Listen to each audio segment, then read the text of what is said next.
이 설명을 드린 적이 있는데 여기 한 필지 토지가 있습니다. 이 토지에 관한 정보가 수집, 등록, 관리, 공시하는 장부는 두 가지가 있어요. 뭘까요? 한 필지 토지에 관한 정보를 수집, 등록, 관리, 공시하는 장부가 두 개가 있습니다. 뭡니까? 네? 지적 공부가 있겠죠? 네, 지적 공부가 있을 겁니다. 지적 공부에는 토지 표시에 관한 정보와 소유자에 관한 정보가 등록, 관리, 공시가 될 겁니다. 그렇겠죠? 이때 주로 공시하고자 하는 건 뭡니까? 토지의 표시예요. 따라서 토지의 표시만큼은 아주 정확하게 수집, 등록, 관리, 공시가 될 겁니다. 맞습니까? 이 지적 공부는 결국은 이것 때문에 존재하는 장부예요. 그래서 토지의 표시가 주된 정보가 될 겁니다. 뭡니까? 소재, 지번, 지목, 면적, 경계, 좌표가 될 겁니다. 그렇겠죠? 이 지적 공부는 누가 관리하죠?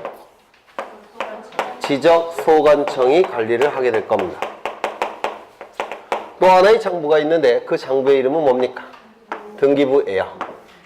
물론 토지 등기부겠죠? 토지 등기부가 될 겁니다. 이 토지 등기부 표제부에는 토지의 표시가 등록되어 있습니다. 등기되어 있어요. 뭡니까? 소재, 지번, 지목, 면적이 등기가 되어 있습니다. 그렇죠? 여기서는 경계좌표가 포함되지만 이쪽은 경계좌표가 빠져 있습니다. 소재, 지번, 지목, 면적까지 기록되어 있습니다. 그렇죠? 그 다음에 여기는 소유자의 이름, 주민번호, 주소가 등록되어 있겠죠? 여기는 갑구에 마찬가지로 소유자의 이름, 주민번호, 주소가 등기되어 있습니다. 이 등기부는 누가 관리합니까? 등기소에서 관리를 하게 될 겁니다. 이 지적소관청은 행정부 소속이에요. 아까 이때의 지적소관청으로서의 시장군수 구청장은 국가의 하부 행정기관이라고 그랬죠. 따라서 행정부 소속입니다. 이 등기소는 어디 소속입니까? 사법부 소속이에요. 그렇죠. 이쪽은 법원 소속, 사법부 소속이 될 겁니다. 이 두 개의 장부는 동일한 토지에 관한 동일한 정보를 수집, 등록, 관리, 공시하고 있기 때문에 이 두 개의 장부에 등록된 정보들은 일치해야 될 겁니다. 왜? 같은 토지에 대한 정보가 담겨 있기 때문에 그럴 겁니다. 맞습니까?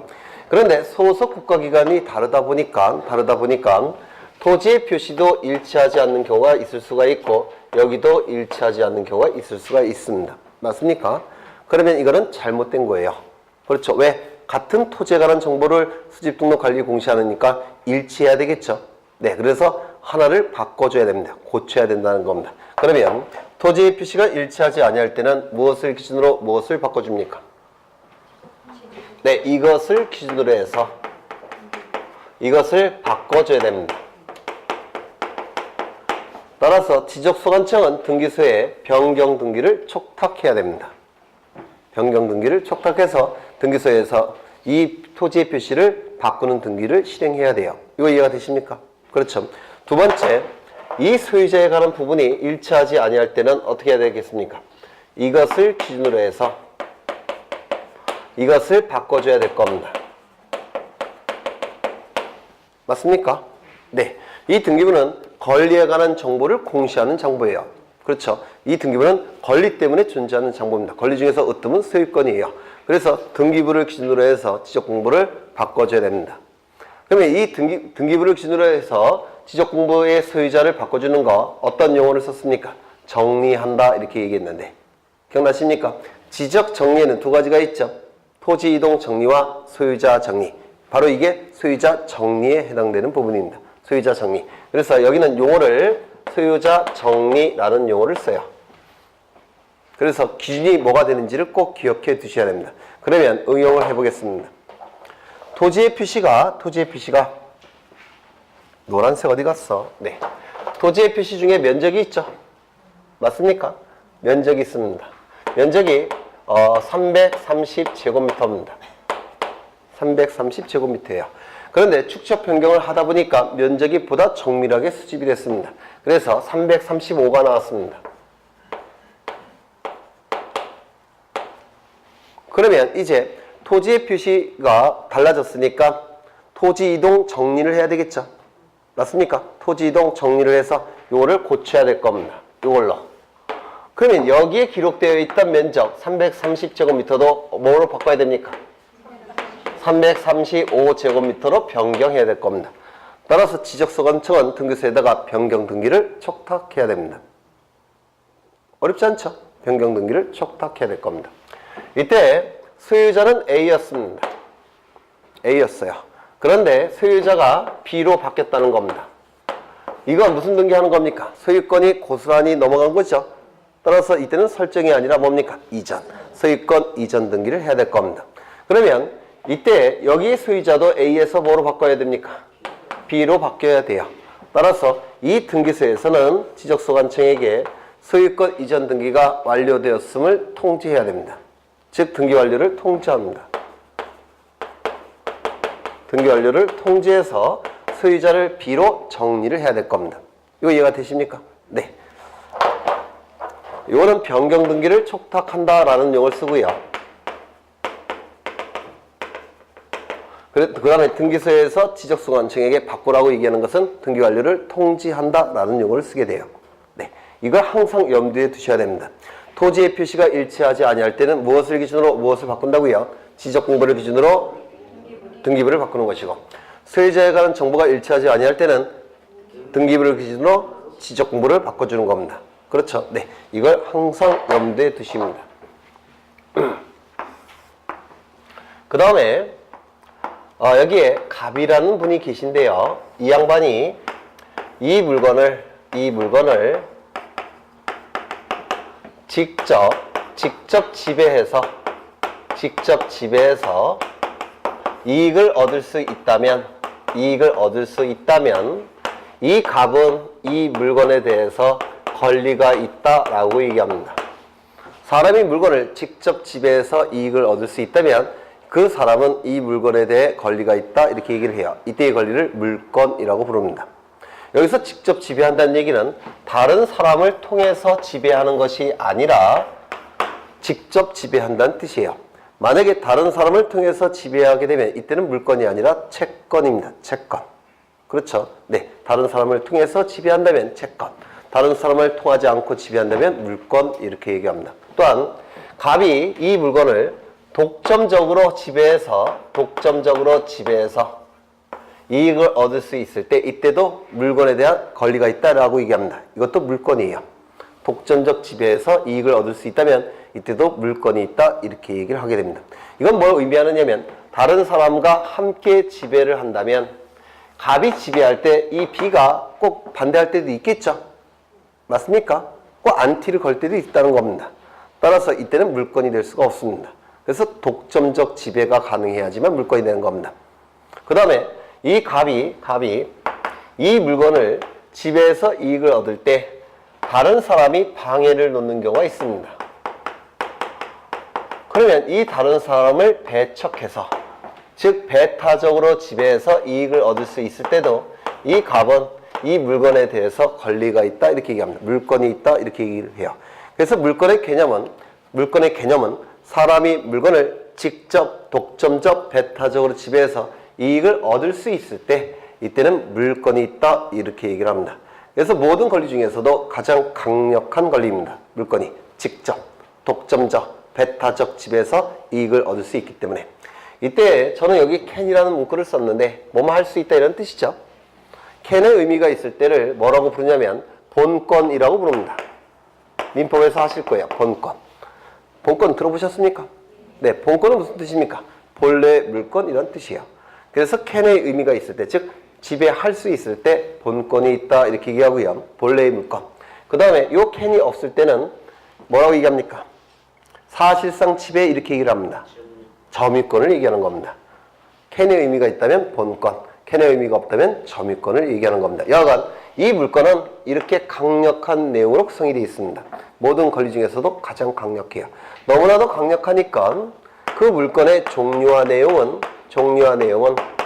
법에서 강제로 정해놓고 있습니다. 강제로 정해놓고 있어요. 이를 뭐라고 얘기한다고 했습니까? 물권 법정주의라고 얘기했습니다. 그렇죠? 이렇게 강력한 내용으로 구성된 것이 물권이에요. 따라서 그 종류와 내용을 법에서 딱 정해놔야 됩니다. 만약에 법에서 딱 정해놓지 않으면 여기에 사람이 들어갈 수도 있어요. 사람을 직접 독점적 배타적으로 지배해서 이익을 얻을 수 있을 때 이걸 뭐라고 얘기합니까? 노예제가 여기에 해당이 되는 겁니다. 노예제. 이런 걸 막기 위해서 물권의 종류와 내용은 법에서 딱 정해놓은 겁니다. 물론 지금도 노예제 국가 같기도 하고 얼마 전에 신분제가 부활됐죠. 로스쿨. 그렇죠? 저도 로스쿨 다니는 후배들 꽤 많이 있는데 장난 아닙니다. 거기. 네. 제 사촌 동생도 로스쿨 다니는데 연대 로스쿨 다니는데요. 교수들은 차가 뭐죠? 그 에쿠스 교수들은 좋아봤자 에쿠스 뭐 이 정도인데 학생들은 벤틀리 뭐 이렇다고 하더라고요. 학생들 차가 교수들 차보다 한 10배 정도 비싸대요. 재밌죠? 네. 네, 안타까운 대한민국의 현실이에요. 그러니까 대통령이 그렇게 행동하겠죠. 여하간 농담입니다. 농담. 이거 지워주세요. 네. 여하간 사람이 이 물건은 이렇게 대단히 강력한 내용으로 정해져 있어서 이 강력한 내용으로 구성되어 있기 때문에 종류와 내용은 법에서 딱 정해놓은 겁니다. 그렇겠죠? 또한 이 물건은 그 존재와 내용을 다른 사람들이 제3자가 인식할 수 있도록 해야 됩니다. 왜? 이렇게 강력한 내용으로 구성이 되어 있기 때문에. 그렇죠? 그러면 제3자가 인식이 가능하도록 하기 위해서는 어떻게 해야 되겠습니까? 공시해야 되는 겁니다. 공시. 그렇죠? 공시해야 되더라는 겁니다. 종류, 내용, 존재 이런 것들을 제3자가 알 수 있도록 공시해야 되겠다는 겁니다. 이때 공시하는 방법이 있을 텐데 공시하는 방법, 공시 방법 이렇게 얘기하겠죠. 이 공시 방법, 물건의 공시 방법은 크게 두 가지가 있죠. 이 물건이 동산일 때는 공시 방법이 뭡니까? 점이요. 그래서 이 동산에 대한 점유는 우리 시험에 나오지 않죠. 민법에서 출제가 될 겁니다. 그 다음에 부동산에 대한 공시 방법은 뭡니까? 등기가 될 겁니다. 그래서 부동산 등기를 부동산에 대한 공시 방법 같은 뜻이에요. 부동산 공시 방법, 부동산 등기 같은 뜻이 될 겁니다. 그러면 이때 부동산 등기의 개념을 암기하셔야 되는데 5가지가 있다라고 말씀을 드렸고 우리 암기한 적이 한 번 있습니다. 그렇죠? 이 공시하는 주체는 누굽니까? 등기소에 있는 등기관이 한다고 했죠. 등기소에 있는 등기관이 등기를 하는 겁니다. 그 다음에 공시하는 내용은 뭡니까? 부동산 표시와 권리관계에 관한 정보를 공시한다고 그랬죠. 기억나십니까? 부동산 표시와 권리관계에 관한 정보들을 공시하는 겁니다. 그러면 이 부동산 표시와 권리관계에 관한 정보들을 어떠한 매개체를 통해서 수집등록관리 공시합니까? 부동산 등기부라는 공적인 장부를 통해서 이 정보들을 공시하겠죠. 부동산 등기부라는 공적 장부를 통해서 부동산 권리에 관한 정보들을 수집등록관리 공시하게 될 겁니다. 그렇겠죠. 그 다음에 어떠한 방법을 통해서 공시하겠습니까? 부동산 등기법이 정하는 아주 엄격한 절차가 있습니다. 부동산 등기법이 정하는 아주 엄격한 일정한 절차가 있는데 이 절차를 거쳐서 공시해야 됩니다. 그럼 공시한다는 것은 결국은 뭘 얘기한다고 그랬습니까? 이러한 내용들을 부동산 등기부에 부동산 등기법이 정하는 엄격한 절차를 거쳐서 기록하는 것 또는 기록 자체를 공시한다 이렇게 얘기를 하는 겁니다. 그래서 부동산 등기의 개념은 이렇게 5가지 요소로 구성이 되어 있어요. 그리고 우리 교재도 이 순서대로 교재가 나열되어 있습니다. 그래서 이 내용 5가지는 부동산 등기법의 가장 골격에 해당이 되는 부분입니다. 척추. 그래서 이걸 외워두셔야 돼요. 이 순서대로 이제 책이 서술되어 있기 때문에 그렇습니다. 외우고 가죠. 물론 11월, 12월 달에도 암기됐죠. 근데 이제 기억이 잘 안 나죠. 그냥 어렴풋이 이런 게 있었다 이것만 나올 테고 지금 외우고 가겠습니다. 먼저 부동산 등기는 누가 하는 겁니까? 등기소에 있는 등기관이 합니다. 주체 등기소에 있는 등기관이 하는 겁니다. 그러면 무엇을 공시합니까? 무엇을? 부동산 표시와 권리관계에 관한 정보들을 공시하는 겁니다. 그렇죠? 부동산 표시에 관한 정보와 권리관계에 관한 정보들을 공시하는 겁니다. 어디를 통해서 공시합니까? 부동산 등기부라는 공적인 장부를 통해서 공시합니다. 어떻게 공시합니까? 부동산 등기법이 정하는 아주 엄격한 절차가 있습니다. 그 절차를 거쳐서 공시해야 됩니다. 그렇죠? 그 다음에 공시한다는 것은 결국은 등기부를 통해서 그 정보를 기록하는 것 또는 기록 자체를 공시한다 이렇게 얘기를 하더라는 겁니다. 다시 한번 외워가죠. 첫 번째 누가? 등기소에 있는 등기관이. 두 번째 무엇을? 부동산 표시와 권리관계에 관한 정보들을. 세 번째 어디에다가? 부동산 등기부라는 공적인 장부에다가. 네 번째 어떻게? 부동산 등기법이 정하는 절차에 입각해서 공시한다는 것은 결국은 기록하는 것, 기록 자체를 공시한다라고 얘기합니다. 육하 원칙에 의해서 암기하시면 어렵지 않습니다. 누가, 무엇을, 어디다가, 어떻게 한다. 이렇게 외우시면 어렵지 않아요. 그럼 이제 하나씩 가장 기본이 되는 내용을 지금 보겠다는 겁니다. 먼저 등기소를 먼저 볼 텐데요. 등기소. 이 등기소는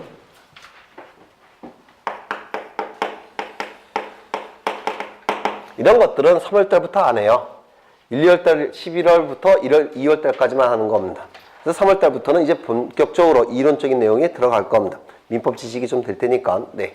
여기서 등기소는 뭘 얘기합니까? 등기 사무를 담당하고 있는 국가기관을 등기소라고 부릅니다. 등기 사무를 담당하는 국가기관. 그렇죠. 여기서 담당이라는 용어가 사용되고 있는데 일본 놈들이 이 용어를 뭐라고 만들었냐면 관할이라고 만든 겁니다. 이건 일본식 용어예요. 그래서 관할 등기소, 담당 등기소 같은 뜻입니다. 관할 등기소, 담당한다, 관할한다. 이때 등기 사무를 담당하는 국가기관이라고 한다면 이건 전부 다 등기소예요. 등기 사무를 담당하는 국가기관이라고 한다면 이건 전부 다 등기소가 될 겁니다. 이때 등기 사무를 담당하는 국가기관은 구체적으로 뭐가 있느냐면 등기소라는 명칭을 가진 국가기관이 있습니다. 이 등기소라는 명칭을 가진 국가기관은 등기 사무를 담당하게 돼요. 당연히 등기소가 될 겁니다. 그렇죠. 두 번째, 지방법원에는 등기국이라는 부서가 있습니다. 그리고 등기과라는 부서도 있어요. 이 등기국은 어떤 지방법원에 있느냐면 그 관할 범위가 굉장히 넓은 큰 지방법원은 등기국이라는 부서가 있고요. 중간 정도의 지방법원에는 등기과라는 부서가 있습니다. 이러한 등기국과 등기과에서 등기사무를 담당하고 있기 때문에 이 등기국, 등기과를 가지고 있는 이 지방법원은 당연히 등기소가 될 수가 있습니다. 왜? 등기사무를 담당하고 있죠, 얘네가. 맞습니까? 그러면 이러한 등기국, 등기과를 가지고 있는 이 지방법원은 등기사무를 담당하는 국가기관이라고 볼 수도 있다는 겁니다. 그 다음에 세 번째, 지방법원 소속하에 지원이라는 법원도 있습니다. 여기는 등기계라는 부서가 있어요. 여기서도 등기사무를 담당하고 있기 때문에 지방법원 지원도 넓게 보면 등기소다 이렇게 얘기를 하게 됩니다. 이때의 등기소를 뭐라고 부릅니까? 협의의 등기소라고 부르고요. 좁은 의미의 등기소. 이때의 등기소를 광의의 등기소 이렇게 얘기를 할 겁니다. 넓은 의미의 등기소. 그래서 넓은 의미의 등기소 안에는 협의의 등기소와 지방법원, 지원이 존재할 겁니다. 이 세 가지는 전부 다 등기소 이렇게 부르게 돼요. 어렵습니까? 안 어렵죠? 너무 쉬운 건가? 네. 그 다음에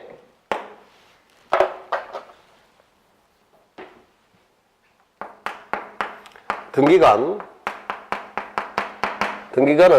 등기사무를 담당하는 국가공무원을 등기관이라고 부릅니다. 여기는 국가기관, 여기는 국가공무원. 그렇죠. 그래서 등기사무를 담당하는 국가기관을 등기관 이렇게 부를 겁니다.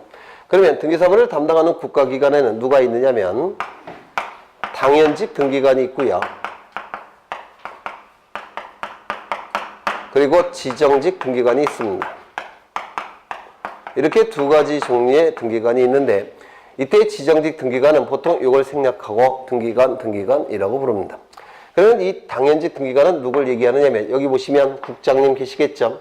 과장님 계시겠죠? 계장님 계실 겁니다. 소장님 계실 거예요.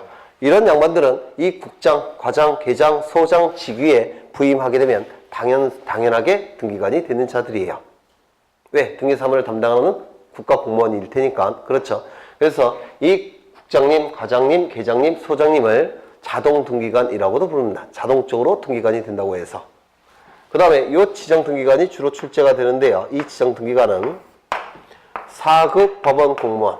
뭐라고 부를까요? 법원 서기관이라고 부릅니다. 법원 공무원은 두 가지 종류가 있어요. 법원 공무원은 행정직이 있고요. 행정직 또는 법원직이라고도 부릅니다. 그 다음에 등기직이 있습니다. 그런데 이렇게 구분하는 것은 5급까지만 구분합니다. 4급부터는 구분을 안 해요. 4급부터는 그냥 다 법원직입니다. 그래서 이 4급은 법원 서기관이라고 얘기하지 등기 서기관이라는 건 없습니다. 아예. 그래서 4급부터 그러니까 5급, 6급, 7급, 8급, 9급까지 거기까지 이제 법원직, 등기직 이렇게 구분하고 4급, 3급, 2급, 1급은 구분을 하지 않습니다. 그냥 법원직만 있는 겁니다. 거기는. 네, 그래서 4급을 법원 서기관 이렇게 부르고요. 그 다음에 5급 여기부터 등기직, 법원직 구분한다 그랬죠. 따라서 여기는 법원직이 되겠습니까? 등기직이 되겠습니까? 네, 등기 사무관 이렇게 부릅니다. 그 다음에 6급은 등기주사, 7급은 등기주사보. 이 양반들 중에서 지법원장이나 또는 지원장이 등기관으로 지정한 자, 이 자를 지정직 등기관 내지는 등기관 이렇게 불러요. 이게 주로 출제가 됐습니다. 요거. 즉 대법원장이 지정하는 것도 아니고 법원 행정처장이 지정하는 것도 아니고 누가 지정한다고요? 지방법원장이나 지원장이 지정한다는 거. 요게 주로 출제가 되는 겁니다. 요 5급 공채시험이 있죠. 이 뭘까요?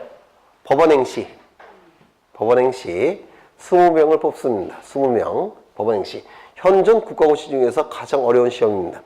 예전에는 사법시험이 더 어려웠는데 그게 없어졌죠. 그래서 사법시험이 없어졌기 때문에 현존 국가시험 중에서 가장 어려운 시험이 법원행시예요. 근데 나이 제한이 없어져서 제가 와이프 보고 나 시험 보러 가겠다 그랬더니 저보고 미쳤냐 이렇게 얘기하는데 그래서 등기사무관이 되면 보통 지방에 가면 등기소장이에요. 소장님. 괜찮죠? 학원 강사보다 낫겠죠? 네. 그래서 한번 볼까 그랬더니 좀 작작 미치라고 그러던데 그래서 몰래라도 할까 생각 중입니다. 같이 공부할까요? 네? 네. 이거 17명 뽑고요. 여기 3명 뽑아요. 네. 총 20명. 그래서 여기 붙으면 이제 소장님 되는 겁니다. 지방 가서. 네. 괜찮을 것 같아요. 네. 몰래 해야지, 몰래. 네. 여하간 이게 출제가 되고요. 네. 그 다음에 이 부동산 표시, 이걸 좀 기억해 두셔야 되는데, 여기서 부동산은 두 가지가 있겠죠. 뭡니까? 건물이 있을 테고, 그 다음에 토지도 있을 겁니다. 그러면 건물의 표시도 있을 테고, 토지의 표시도 있을 겁니다. 맞습니까? 건물의 표시, 토지의 표시. 건물 등기부 표제부에는 건물의 표시가 기록되어 있을 테고요. 토지 등기부 표제부에는 토지의 표시가 기록되어 있겠죠.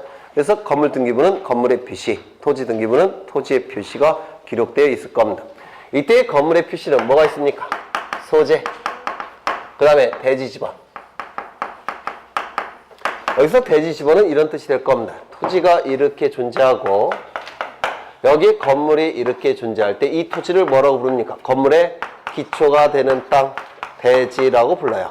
이 대자가 기초 대자입니다. 건물의 기초가 되는 땅, 대지. 그 대지는 토지일 테니까 지번이 있겠죠. 그 지번을 기록해야 된다는 뜻이에요. 건물이 들어서 있는 토지의 지번을 기록한다는 겁니다. 대지 지번. 그 다음에 건물의 종류. 건물의 종류는 뭐겠습니까? 아파트냐, 연립주택이냐, 빌딩이냐. 그렇죠. 이런 걸 얘기하는 겁니다. 그 다음에 건물의 구조. 이 건물의 구조는 철골 콘크리트로 지었느냐, 아니면 벽돌로 지었느냐, 아니면 목재로 지었느냐. 이게 바로 구조로 표기가 되는 겁니다. 그 다음에 면적, 넓이를 얘기할 테고요. 그래서 이 건물의 표시 암기를 부탁드린 적이 있는데 기억나십니까? 나중에 필요해요. 이거 다 나중에 필요하니까 암기가 되셔야 될 겁니다. 소, 지, 종, 구, 면. 그렇죠. 건물의 표시는 소, 지, 종, 구, 면 이렇게 외우셨습니다. 그 다음에 토지의 표시는 뭐가 있죠? 소재, 지방, 지목, 면적이 있을 겁니다. 이때 소재, 지번, 지목, 면적은 이렇게 외웠죠. 소, 지, 지, 면.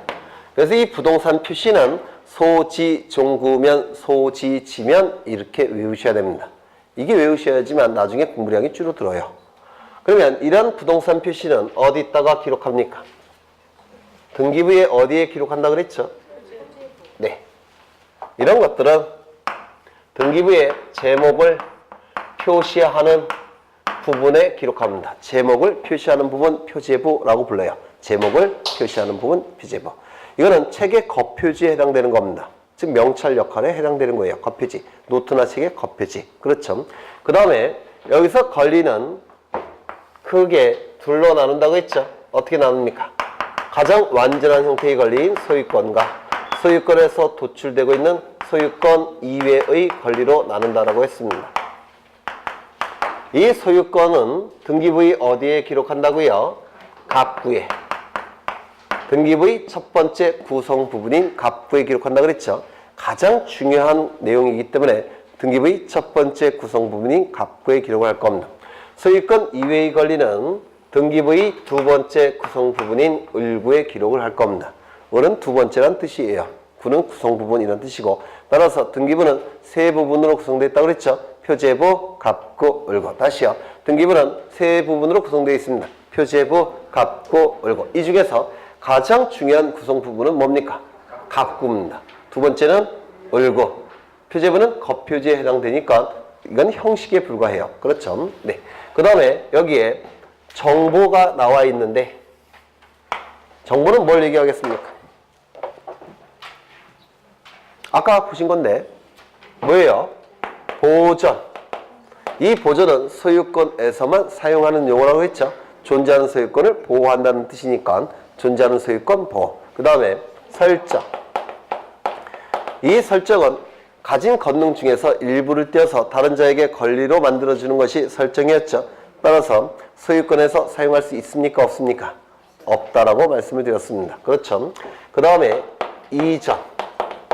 이것은 굴러가서 다른 자에게 옮아가는 거. 전부 굴러가서 옮아가는 거. 구를 전체에 옮길 있지 않습니다. 전부 굴러가서 옮아가는 거. 즉 주체의 변경. 이게 이전이라고 했죠. 그 다음에 변경. 내용이 바뀌는 거. 그 다음에 소멸. 그 다음에 뭡니까? 처분 제한. 그래서 권리관계에 관한 정보와 부동산 표시에 관한 정보는 바로 이거예요. 보전, 설정, 이전, 변경, 소멸, 처분 제한. 그렇죠. 그러면 소유권 보전은 등기부 어디에 기록하겠습니까? 갑구에. 그렇겠죠.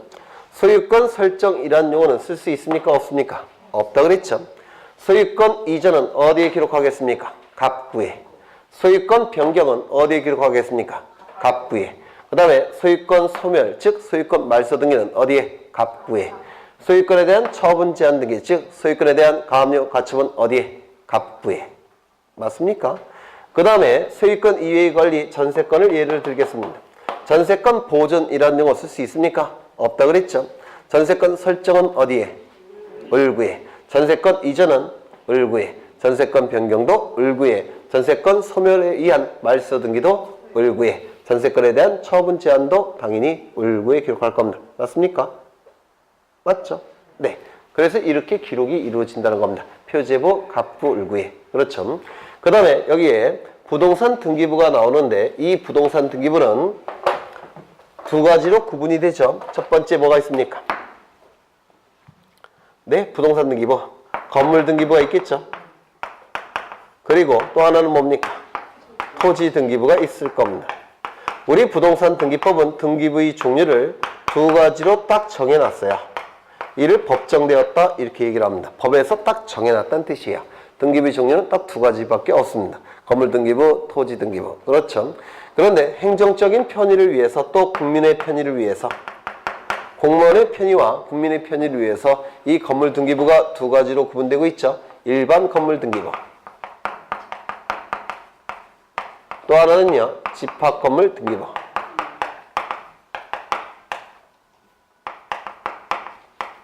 이렇게 두 가지로 나눠진다고 말씀을 드렸습니다. 그러면 등기부의 종류는 일반 건물 등기부, 집합 건물 등기부, 토지 등기부입니까? 다시요. 우리 부동산 등기법은 등기부의 종류를 일반 건물 등기부, 집합 건물 등기부, 토지 등기부로 선분하고 있다. OX? X입니다. 이건 어디까지나 편의를 위해서 구분한 것에 불구하고 등기법은 등기부의 종류를 딱 두 가지로만 정해놓고 있습니다. 그렇죠? 이 중에서 출제가 되는 등기부는 이거예요. 한 문제 정도 나옵니다. 요거. 그리고 좀 어려워요. 이런 건 안 나와요. 네, 그래서 집합 건물 등기부가 출제가 되는데요. 이 집합 건물 등기부 이렇게 얘기하죠. 그러면 집합 건물을 아셔야 되는데 이 집합 건물은 어디서 공부하시는 겁니까? 민법에서 공부하시는 거예요. 그렇죠? 민사특별법에 집합 건물의 소유 및 관리에 관한 법률 들어보셨습니까? 거기서 공부를 하신 다음에 이제 등기를 덧붙이는 겁니다. 민법에서 하시는 내용입니다. 그 다음에 요 등기부, 요 집합 건물 등기부는 좀 이따 보시고요. 그 다음에 여기 부동산 등기법이 정하는 아주 엄격한 절차를 통해서 등기가 이루어진다고 했죠. 맞습니까? 그 절차는 예전에는 종이로 된 등기부에서는 출제가 종종 됐었는데 전산 등기부에서는 잘 안 나오는 것 같아요. 전산 등기부로 바뀐 다음에는. 근데 뭐 어려운 건 아니고요. 먼저 등기를 신청하는 사람이 있겠죠. 누군가 등기 신청하겠죠. 맞습니까? 등기소에 등기를 신청하면 등기소는 어떻게 해야 될까요? 네, 접수를 합니다. 어떤 사람이 등기소에다가 등기 신청 정보를 제공합니다. 즉 등기 신청한다는 겁니다. 그러면 그 신청 정보를 등기소에서는 접수를 해야 됩니다. 거부할 수는 없습니다. 무조건 접수해야 돼요. 접수한 다음에 이제 뭘 할까요? 조사를 해봅니다. 제대로 신청했는지 첨부 정보를 가지고 신청 정보를 조사해 봅니다. 그래서 신청 정보를 조사해서 틀린 내용이 없다면 등기부에 옮겨 적습니다. 신청서의 내용을 보고서 신청 정보라고 부르는데요. 요즘은 이 신청 정보에 틀린 내용이 없다면 이 내용을 등기부에, 요즘은 등기 기록 이렇게 불러요. 등기 기록에 옮겨 적습니다. 이를 등기를 실행한다 이렇게 얘기를 해요. 그래서 신청 정보의 내용을 등기부에 옮겨 적는 거, 이를 등기를 실행한다 이렇게 얘기합니다. 그러면 등기가 실행이 됐으면 뭘 해야 될까요? 제대로 옮겨 적었는지 확인해 봐야 되겠죠. 맞습니까? 이쪽의 내용을 이쪽에 옮겨 적은 다음에 제대로 옮겨 적었는지 확인을 해야 될 겁니다. 확인을 해야 돼요. 그럼 어떻게 확인합니까? 요 두 부분이 정교하게 합치되는지 여부를 확인하는 겁니다. 그렇죠? 제대로 옮겨 적었다는 것을 제대로 옮겨 적은지 확인하는 방법은 요것과 요거를 비교해서 정교하게 합치되는지 여부를 확인하는 겁니다. 이를 뭐라고 부르냐면 교합 처리한다 이렇게 얘기합니다. 교합 처리. 신청 정보의 내용과 옮겨 적은 등기 기록의 내용이 정교하게 합치되는지 여부를 확인하는 거. 이걸 교합 처리라고 불러요. 어렵죠, 용어가. 교합 처리. 정교하게 합치되는지 여부를 따져보는 거. 교합 처리. 그 다음에 정교하게 합치가 됐으면 등기가 제대로 된 거죠. 맞습니까? 따라서 등기가 제대로 됐으면 등기가 완료되었음을 통지해 줍니다. 신청인에게. 등기 완료 통지. 이 순서에 의해서 등기가 이루어지게 됩니다. 신청, 접수, 조사, 그 다음에요, 실행, 그 다음에 교합 처리, 등기 완료 통지. 이 순서에 따라서 등기가 실행이 됩니다. 그 다음에 여기서 등기부에 기록된 내용 그 자체가 정보죠.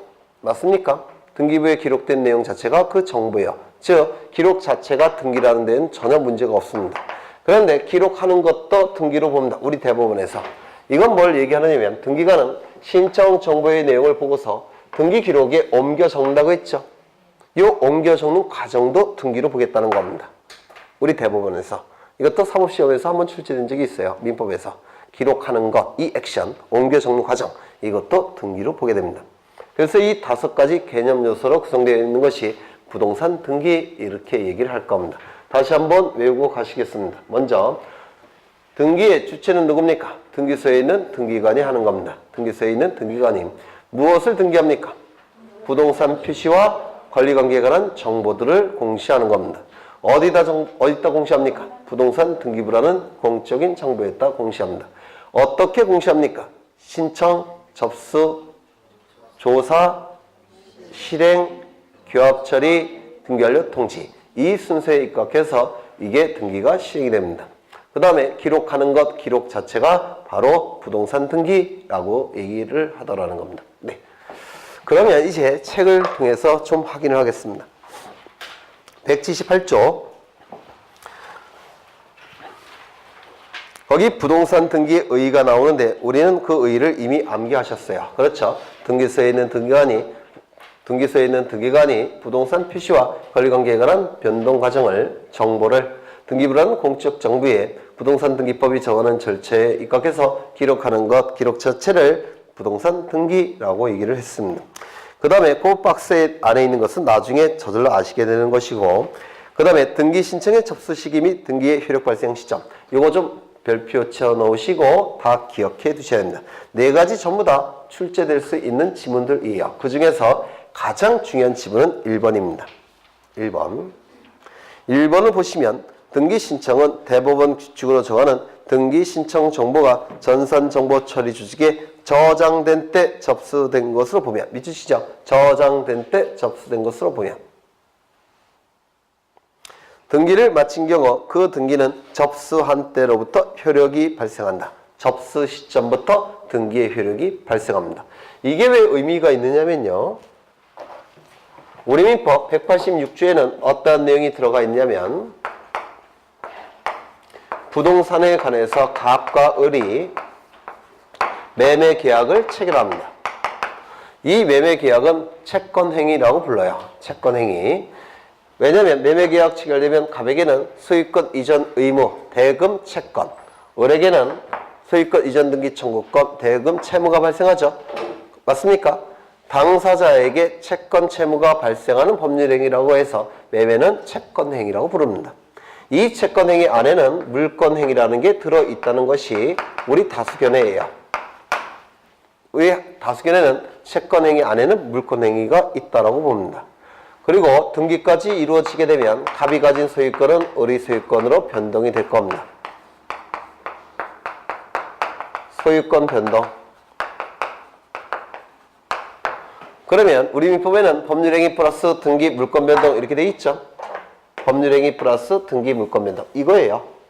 법률행위 플러스 등기 물권 변동이, 물권행위 플러스 등기 물권 변동. 그렇죠. 그러면 물권 변동이, 즉 소유권 변동이 일어나는 시점은 어느 시점입니까? 등기의 효력이 발생하는 시점. 맞습니까? 등기의 효력이 발생하는 시점에 갑은 소유권을 상실, 을은 소유권 취득 이렇게 될 겁니다. 그러면 등기의 효력이 발생하는 시점은 어느 시점입니까? 접수시. 그렇죠. 즉 저장시. 그 접수 시점부터 갑은 소유권이 소멸되고 을은 소유권이 발생하는 겁니다. 그렇죠. 그래서 이 접수시라는 게 물권 변동 시점이 접수 시점이 되기 때문에 대단히 중요합니다. 아마 올해도 나올 겁니다. 거의 매 나와야 될 거예요. 그렇죠. 그 다음에 나머지는 읽어보시면 될 테고, 우측을 보시면 부동산 등기의 기능 이렇게 나와 있죠. 이 부동산 등기의 기능은 몽땅 민법에서 하시는 것이 될 겁니다. 민법에서. 그 다음에 현행 부동산 등기제도의 특징 이렇게 나와 있는데 물적 편성주의라고 되어 있죠. 가로 안을 보니까 하나의 부동산마다 하나의 등기 기록이 있어야 된다는 원칙 1 부동산 1 등기 기록의 원칙이 나와 있습니다. 하나의 부동산마다 하나의 등기 기록이 있어야 된다는 원칙, 즉 하나의 부동산마다 하나의 등기부가 있어야 된다는 원칙 1 부동산 1 등기 기록의 원칙, 이것이 물적 편성주의입니다. 이것 좀 보겠습니다.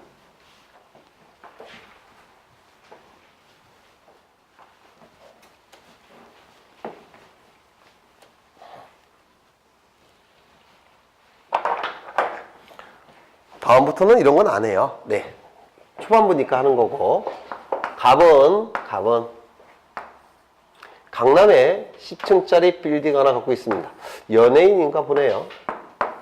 연예인들은 다 강남에 빌딩 갖고 있던데 몇백억짜리. 그렇죠. 부러울 뿐이죠. 네. 아이, 부럽네. 강남에. 그 다음에 세종시에 아파트 120평짜리 아파트 하나 갖고 있습니다. 어이구. 평택에 10만 평 토지를 갖고 있습니다. 어이구. 네? 속으로 저 난데 이렇게 생각하시는 분도 있겠죠. 이게 중개사 공부하시는 분들이 생각보다 부유한 분이 많으세요. 예전에 말씀드린 것 같은데 예전에 병점에서 강의를 한 적이 있는데요. 어떤 어르신이 농부신데 손이 이제 너무너무 이제 그 농사 짓는 분이니까 그래서 여기 왜 오셨어요? 그랬더니 토지가 수용됐대요. 그래서 보상금을 300억을 받았답니다. 300억. 그 돈을 관리해야 되니까 부동산 공부해야 된다 이렇게 말씀하시더라고요. 그래서 농사는 이제 안 지으세요? 이렇게 여쭤봤더니 옆에 동탄 쪽에 그 돈 갖고 일부 떼서 또 이제 토지를 샀답니다. 작게. 근데 나중에 또 수용이 됐대요. 거기서 또 300억. 네? 대단하죠? 네. 그때 친해지려고 노력했는데 저랑 안 친해지려고 하시더라고요. 여하간 등기부를 편성하는 방법이 있는데요. 사람을 기준으로 등기부를 편성하는 방법이 있습니다. 이를 인적 편성주의 이렇게 얘기합니다. 사람을 기준으로 등기부를 편성할 때 인적 편성주의라고 불러요.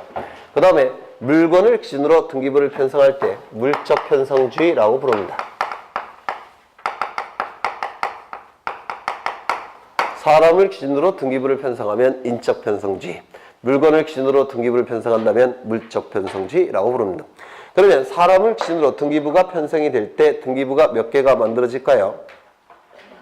네? 하나가 만들어질 겁니다. 왜? 사람은 한 명이잖아요. 그렇죠. 표제부, 갑구, 을구가 만들어질 겁니다. 물건을 기준으로 등기부를 편성한다면 등기부가 몇 개 만들어질까요? 네? 3개가 만들어질 겁니다. 하나, 둘, 셋. 이게 물적 편성주의예요. 그러면 물건을 기준으로 등기부가 편성되는 게 물적 편성주의라고 했죠. 따라서 부동산 하나마다 등기부가 하나씩 있다는 거. 1부동산 1등기 기록의 원칙 이렇게도 얘기합니다. 옛날에 종이로 된 등기부일 때는 등기부라는 용어를 썼고요. 지금 전산 파일 형태로 전산 등기부예요. 지금은 등기부라는 용어를 안 쓰고 등기 기록이라는 용어를 씁니다. 그래서 1부동산 1등기 기록의 원칙 이렇게 얘기를 할 겁니다.